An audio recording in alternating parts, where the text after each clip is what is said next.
Hi there. My name is Christine McKeow. I am the creative group head at Razor PR based in Johannesburg. And today we're having a very important discussion for young professionals in the industry as part of the PRCA's Africa's Mental Health campaign about mental health and being in the industry and being a young professional and how to deal with some of the pressures that we all deal with on a daily basis. I'm joined by Lerato Motloung from Hook, Line and Sinker, which is based in Cape Town. And she's also been in the industry for a while. She'll tell you a little bit about herself in a moment. We're just going to be going through some of the things that many of us face on a daily basis. So Lerato, do you want to tell us a little bit about yourself? Thank you so much, Christine. Hi, everybody. My name is Lerato Motloung, but everybody calls me Lee. And I am the PR account manager at Hook, Line and Sinker in Cape Town. I actually recently relocated to Cape Town about a year ago, but other than that, I'm a Joburg native. And this is actually a topic that I'm very, very passionate about as a young female Black in the industry. So I think I just wanted to lend my voice to this, just to shine the light on it and just to get some understanding from other people's perspective, you know? Yeah. I think it's so incredibly important because our daily role is communication. And yet so many of us are not talking about such a fundamental issue that we're having. I read a really alarming statistic that 9 out of 10 PR professionals have experienced some kind of mental health issue in the last year. So that essentially means it's me and you, and probably most of the people that we work with, which is a really scary thing to think about. So I wanted to ask, in your experience, in your agency and in the industry, what have you noticed the young people kind of battling with as they come into the workplace? So I think it's best to speak from my own perspective, because just as I left varsity and I entered into the PR space, you're always told that you need to have a thick skin, but you don't really listen, you don't really believe it until you step into the industry and you meet people who've been here for years.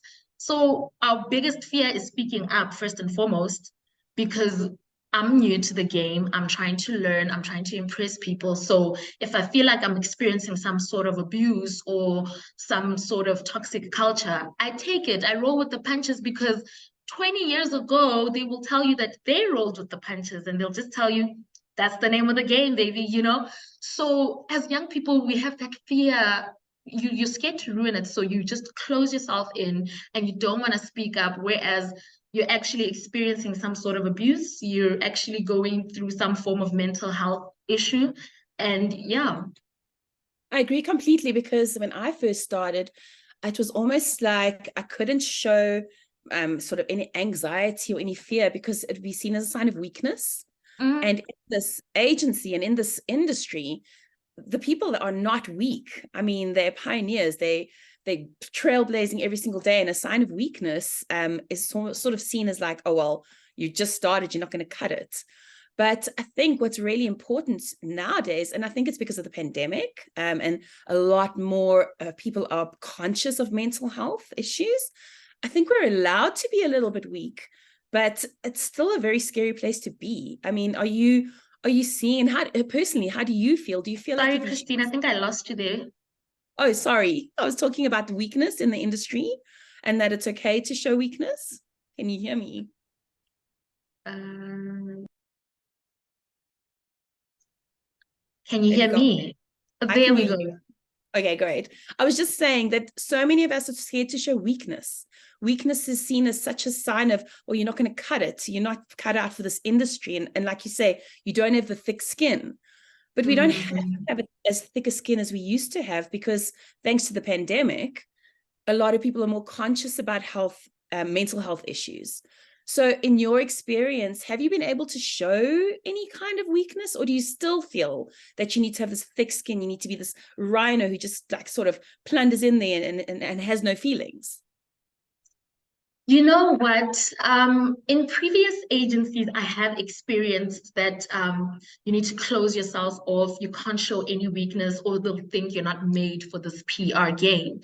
And it was quite frustrating. because I'm a person who communicates a lot. I'm in the right industry. So not being able to voice what I'm feeling, not being able to voice a complaint, it's very frustrating, and it creates animosity, and the work environment is just not conducive anymore. But I've realized recently with my recent agency is that I just decided from the get-go, I'm going to wear my heart on my sleeve and I'm going to speak up about my issues, which has been something so profound and powerful, because now at least we know what the triggers are, what I can work around. And if I call in sick, it's not a shock to everybody what's happening, because being sick is not only physical, but it can also be emotional or mentally. So I think there is great power in speaking up. You give the people around you an opportunity to fix themselves, fix the situation, assess the situation, as opposed to keeping quiet and then just having this animosity and nobody knows why you're angry. Of course. So I think obviously it's extremely daunting to speak up on any level, whether you're junior, mid, or even for leaders. I think leaders find it really hard to be open and vulnerable. But if leaders could be a bit more vulnerable, and I think that's happening, while they're still being an advocate for, strength, that they're showing their vulnerability, I think it filters down through the agency to how important do you think leadership is in terms of that? And how important do you think a leader needs to stay stoic all the time, even in times of crisis? Or do you think that there's a place for a little bit of vulnerability? I think there needs to be a balance. And I'm going to explain why. Let's say, for example, the agency is losing clients, or there is a client who is attacking our leader. We're all in panic mode in that instance. And that's where we require our leader to kind of show up. Because if we're all crumbling, we're not going to get anywhere, to be quite honest. But there are those moments then where we need to see the vulnerability from our leader, so that we know he's human and he's not a robot, and that I can actually feel comfortable and safe to knock on his door and cry about something or voice my opinions or stresses. So I think there needs to be a balance. And I've noticed that there's a difficulty in striking that balance, because some leaders don't want to show too much emotion, while others are just crumbling with us at the same time. Definitely. And what are some, I noticed in our agency, we've got a lot of anxiety, a lot of deadlines. It's a heavy workload. It's a high performance environment. So a lot of that. And what are you seeing in your side? What are you seeing down in Cape Town, or some of the formative issues that are coming out? Is it anxiety? Is it burnout? I think a lot of people are suffering from burnout. Is it imposter syndrome? There's so many different aspects to this mental health thing. If we can start to unpack what some of these issues are, we can maybe give young professionals some tips on how to deal with them. Anxiety is definitely number one on the list, because I think we're all so traumatized from past experiences. So you get into a new agency and you're freaking out. You're like, why is he looking at me like this? Did I do something wrong with this press release? So anxiety it's top of the list. And then second, I would say burnout. Our industry is very, very, very high performance, high stress levels. You need to get that deadline. You need to pitch to the next client. And sometimes there's just so much work and it's not evenly spread. So there'll be that one person, maybe the AM is carrying a lot of the workload and they're working into the weekends. You don't have a balance of your social life and your work life. And that causes burnout. That causes burnout because we are trained to believe that working hard all the time and showing up 100% all the time is what PR people need to do. Because it's such a public domain, because our work is so publicly scrutinized. So we don't believe in rest days. We don't believe in off days. We always want to show up, and that leads to burnout. Definitely, of course. We're always in the spotlight. And I think another thing that does lead to that burnout is you always have to be on the ball, because the news changes faster than the speed of light, especially if you look at PR today compared to even 10 years ago. The rapid rate of information that's passing. And if you miss everywhere.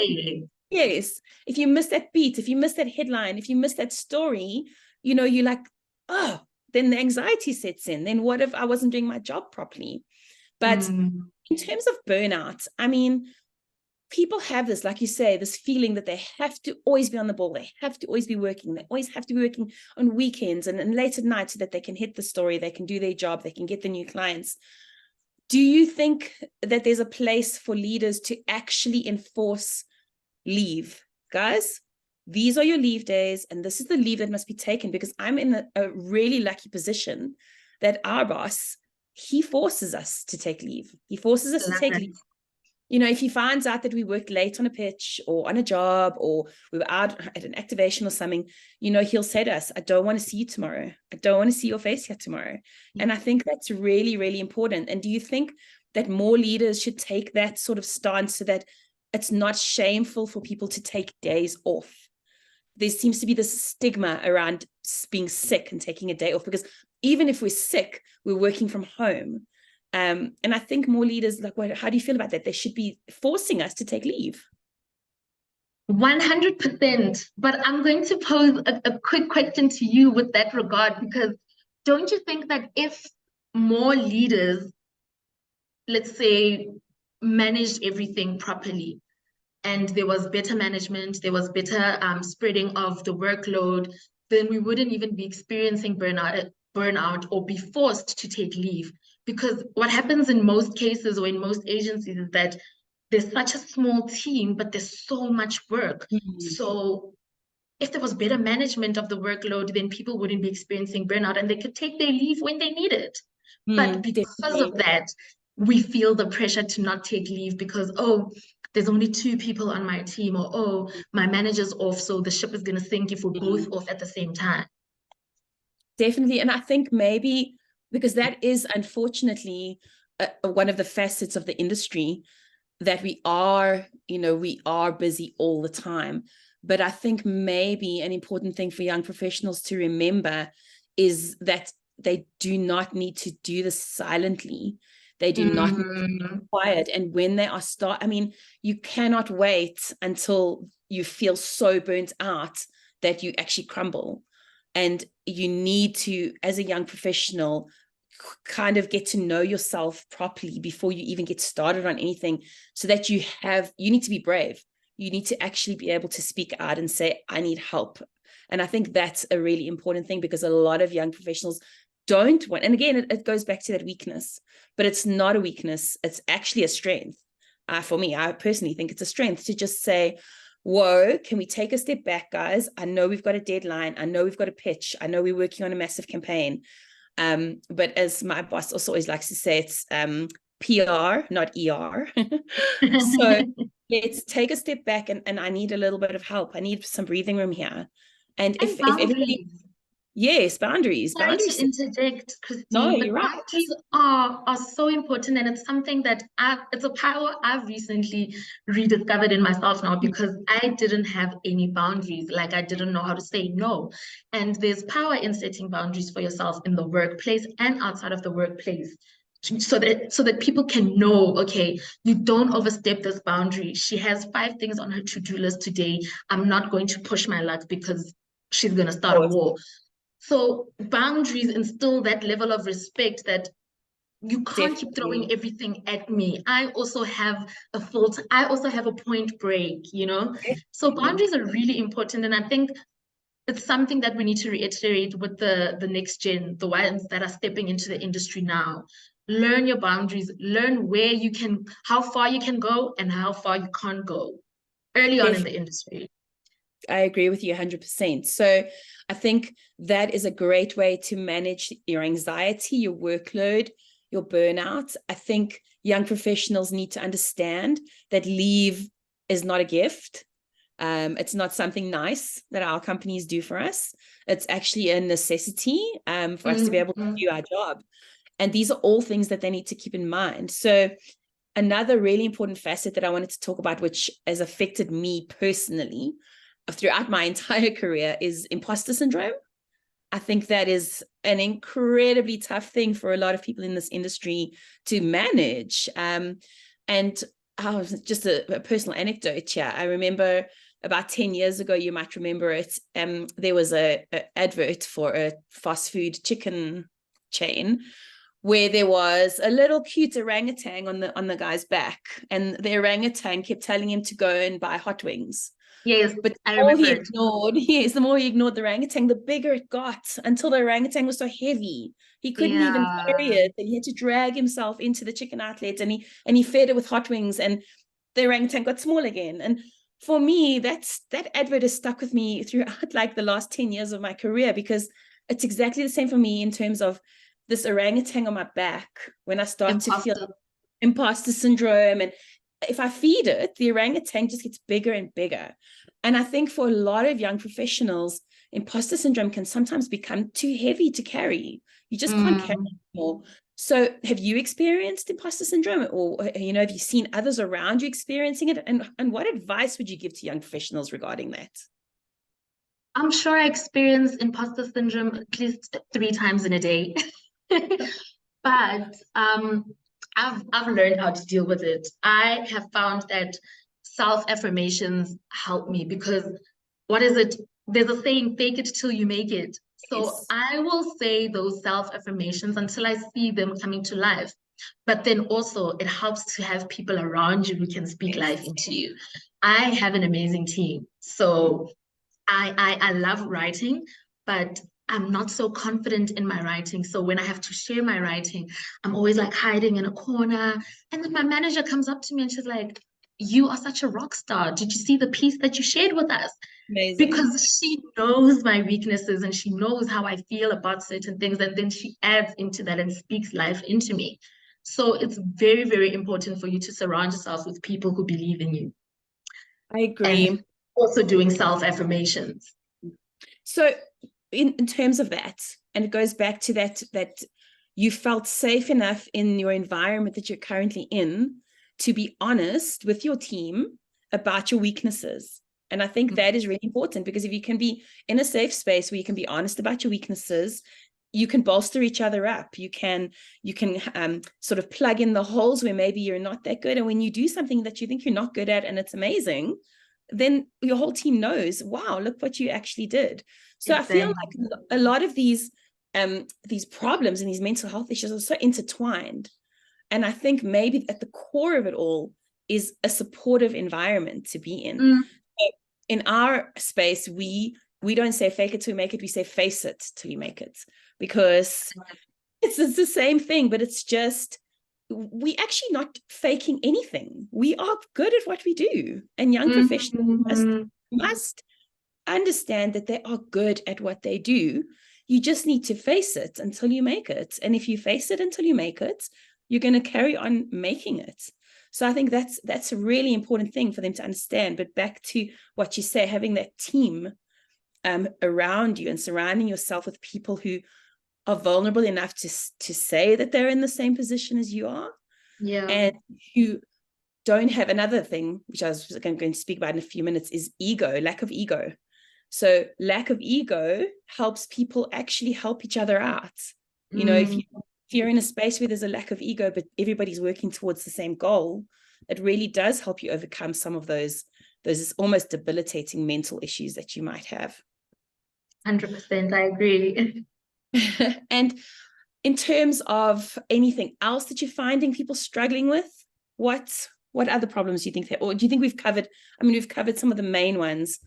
If you could maybe give 3 pieces of advice to a new person coming into this industry that isn't have thick skin, because that's never, ever be part of anybody's advice I list. will never ever say that to anyone coming straight from varsity, because I don't want to position their minds to believe that what is happening is okay, take the abuse and move along. Never. So I think PUR is very, very stressful and we can't run away from it. So what's important is how we deal with the stress. And I have recently found amazing ways of dealing with my stress. Some not amazing, but I'll only share the amazing ways. If they But work for you, they're amazing. they do, because I was actually just recently diagnosed with clinical depression. Okay. And I experienced a mental breakdown because life was happening. And then at the same time, work is also happening. No, So it's sad. what do I deal with? Do you understand? And so I'm going to therapy Mhm. religiously. I am taking my medication, but I've also found outlets. I found that taking a walk on the beach is so soothing. I found that journaling is also very soothing.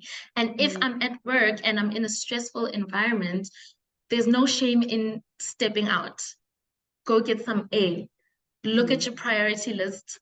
What is important for today and what is a tomorrow problem? I always Mm. say that to my teammates. I'm like, that's a tomorrow problem, not today. So Definitely. it's very, very important to prioritize, because if you don't, you'll be all over the place. And that's what's going to cause you stress. That's what's going to cause your panic attacks. So, yeah. And exercise. I forgot to mention that I've recently started boxing. Okay. Perfect, perfect, perfect outlet. Perfect outlet. Can you tell me, honestly, do you ever imagine a client while you're boxing? Or are those How not things far you're is allowed to this say, webinar young gonna professional? go? No, but How far I is it gonna understand go? what you're saying. It's Yeah. really good to have an outlet. For me, I walk my dogs, I play with my kids, because that was a huge thing missing in my life. Back in the early days when I was new in the industry, my children actually suffered because I had no time for them. I had such a Mhm. high performance feeling of anxiety all the time that when they were like, Mommy, Mommy, I was like, no, I can't now. I'm sorry, I'm working. Mhm. Until it was my daughter's birthday. And at the end of the day, she said to me, Mommy, I think it was her 11th birthday. She said, Mommy, I don't mind that you answered your phone the whole day and that you were on your phone the whole day. I understand. And I was like, oh my goodness, it's her birthday. So you really need to prioritize these important things in your family life and work life balance, because Mhm. when you don't, you look back and then you start to feel resentment and anger, which boils down to sort of burnout. It also helps with burnout. So I think Mhm. that's really, really important. And definitely speaking, I keep talking about how lucky I am, but we really have an amazing environment at Reza. We have like special team meetings. So we'll have, because I'm in the content team, we'll have a content team lunch where we all talk about what we've done that week, what we've been doing, what made us happy that week, what campaigns we loved working on, things like Yeah. that. And, I think that's so important, because often we get lost in the work and we lose sight of actually enjoying it. And Truly. that And it's an amazing industry, yeah, man. I wouldn't definitely. trade it for anything. Definitely. And that's when you lose sight of it, when you get anxious and the anxiety starts to rule everything. You forget that we're actually creating beautiful work that's Mhm. impacting people all over the world. So I think it's really important for young professionals to also spend time with their peers and talk about the work they're doing and have a look at campaigns and have a look at other campaigns from other agencies, and things like we often have sort of awards meetings where we look at awards Yes. other agencies have won, and we look at the campaigns that they did to try and figure out how they're thinking and where it came from for inspiration. And it becomes much more than a churning out the work environment and more like Mm. a feeling inspired work environment. Make it So, fun for yourself environment. exactly. And I think young professionals coming in feeling so many different feelings of stress and anxiety, and I must be so great at what I do immediately, that they forget there also is a massive place in our industry for fun and creativity and Mm. playfulness. We need to play, we also need to Yeah. have time to play and craft our work. So we're actually in a very lucky position. So I think, I think we've summed up some of the really important things. Oh yes, that's what I asked you. If you could give 3 pieces of advice to someone walking into your agency right now. I actually just remembered one very important piece of advice, which we touched on in the beginning. Like, speak up. Yeah, speak Don't up. be afraid to speak up, even when your voice is shaking and crumbling. Speak up. No one else is Mm, going to speak up for you. definitely. And I think my really important piece of advice, and I still do it 20 years in, and I drive the people around me crazy, crazy, crazy, crazy, especially our traffic lady, but I ask 100 questions.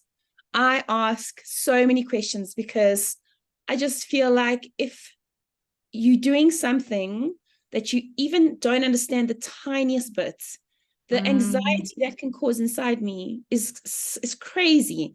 And if you just take the time to speak, don't send an email, walk across, speak to the person, ask. I think so many of us get caught up in sending an email or sending a quick text. I don't understand this. And then the email comes back in 5 words. And, it's so much is lost in communication. As communicators, we need to communicate more. I think that would be my big one take out. Communicate. You're a communicator. I love it. So communicate. We're in the communications industry after all. Exactly. No, it's crazy. So communicate in your environment too. It's not just about external. So much of it is internal. 100%. Wow, that is beautiful. Well, there we go. We can end with that. Communicate with those around you. Speak up. Don't expect too much of yourself in the beginning, and be a sponge. Just always. Be a sponge. This industry actually requires you to be very curious. I was saying that to my manager yesterday, that if you're not curious, you're just going to remain stagnant and in one place all the time. So, yeah.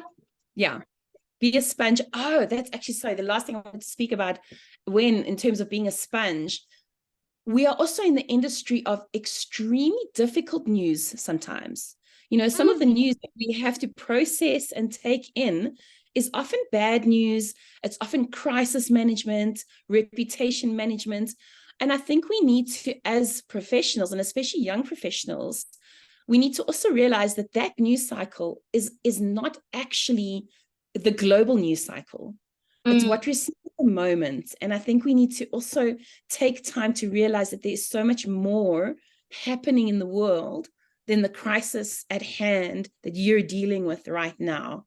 So I think it's having a filter on the news that you're reading and the news that you're working on, so that you don't get jaded. You don't think that, oh my goodness, our entire life is about crisis management, because it isn't. I actually have a question. I know we're about to close, but you just actually inspired something in me. So one of my clients is in the health space, and I've grown very attached to it because I just want to save everybody's lives at this point. Yes. And we always receive the devastating news of one of the patients that we were trying to help just recently passed away. And that really, really, really affects me very, very badly. And I don't know how to pull myself away from it. How do you pull yourself and separate yourself from the emotional connection you feel from the work? Because that's what wakes me up in the morning, trying to find a matching stem cell donor for my clients, for the patients. But that passion is what drives my work, but it's also what makes me so sad and so heartbroken when I lose a patient. How do I separate the two? No, and it's interesting you bring that up, because we have a we have a client who supplies solar panels to villages across Africa so that they can pump water. And as someone who has never been in any of these kind of places, I don't understand that some people in the world, and it's mostly in Africa, they do not have access to clean water. And it's life-changing. And I had to do an interview with a guy in a Ugandan village where the famine is so bad right now that babies are literally dying on a daily basis because they've got no water and no food. And just like you say, when I put the phone down after doing that interview, I had to write a piece. And I thought to myself, what a crushing and massive responsibility to have to write this man's story, because this is what the world is going to read. And whether my writing makes them donate or not donate, it's life and death. So I had a terrible, and having my own children, I was devastated by that and kept me up that night. So for me, what helps me separate and what helps me compartmentalize the really, really like horrible side of the news we work with and the really amazing side of the news we work with is just seeing the impact that these clients do have. So talking about your health client, you've lost, or they've lost a patient. It's been a terrible event, but you also get to see the life-changing impact that they do make and the people that they are saving. So for me, when I have to do these interviews with these people who are so starving, and I look at what my client has actually done and what they have impacted, and it makes me so proud to actually do the work that I do. To be part of it. To be a part of it, because as heart-wrenching as these stories are, we are actually in an industry where we get to make an impact. And I think as hard as it is, sometimes in the hardest moments, you know, your strength comes out, and that's when you have to have a thick skin. That's the only time in this industry where you have to have a thick skin, because you have to realize this is your time to help somebody make an impact and help your client make an impact. And I think that's such a privilege. We're actually so lucky. So it is hard to separate, but it's also, you know, we do need to take that moment and realize we are making a massive positive impact in the world. So that's how I face it. Okay. Noted. Thank you so much for that. I hope that helped you. I really think I can go forward with this piece of advice and implement it in my workspace. That's amazing. Thank you. No, it's a pleasure. Thank you so much for your time. Oh gosh, my dogs. This is the problem about working from home. Here it is. It's so crazy. They've been good the whole time. Anyway, so in closing, the PRCA is a mental health toolkit. I mean, that's available to everybody. You don't have to be in the industry. You don't have to be a member. Just log onto their website, have a look. And please, if you're struggling or you need help or even just advice, or if you simply just need to read stories about people in the industry like ourselves who've faced things like this, they've got an amazing blog. They've got an amazing amount of literature on their site. And you're not alone. You really are not alone. So speak up and seek help.